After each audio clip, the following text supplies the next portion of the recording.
आज जो हम टेस्टिंग करने जा रहे हैं उसका नाम है ईसीटी टेस्टिंग। ईसीटी का मतलब होता है एज क्रस्ट टेस्टिंग।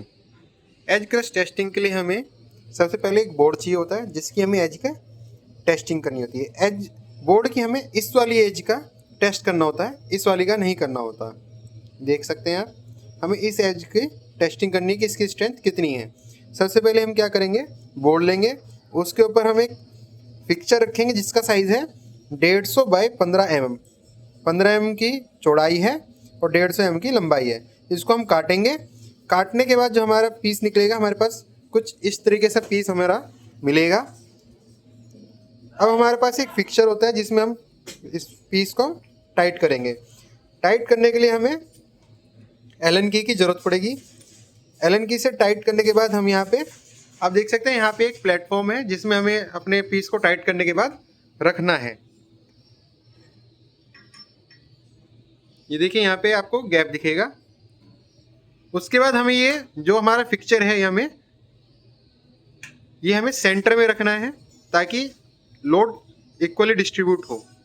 उसके बाद हमें यहाँ पे मेंस को ऑन करना है। अपनी मेंस ऑन करेंगे, हमारी मशीन की पूरे सिस्टम की इलेक्ट्रिसिटी ऑन हो जाती है। उसके बाद यहाँ पे ऑन का बटन है, ये हमारी डिस्प्ले के लिए है। इसको हम ऑन करेंगे, यहाँ पे वैल्यूज़ आ जाएंगी।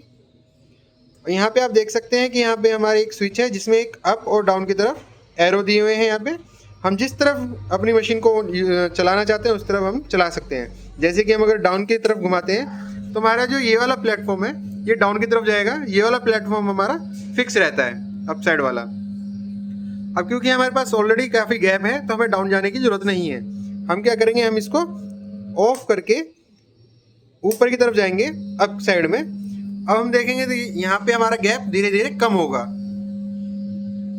जैसे जैसे हमारा गैप कम होगा हमारे यहाँ पे लोड की वैल्यू बढ़ती जाएगी, तो यहाँ पे हमारा डिफ्लेक्शन दिखाएगा।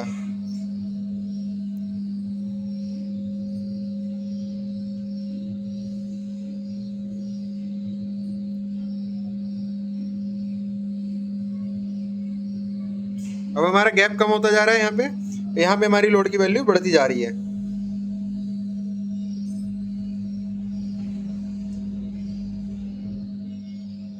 हमें तब तक नोट करना है जब तक ये अपनी पीक वैल्यू पे ना पहुंच जाए और वहां से फिर डाउन होना शुरू ना हो जाए।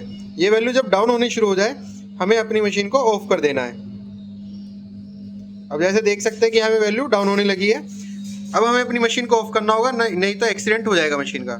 मशीन को ऑफ करने के लिए हमें यहाँ पे ऑफ पे जाना है। अब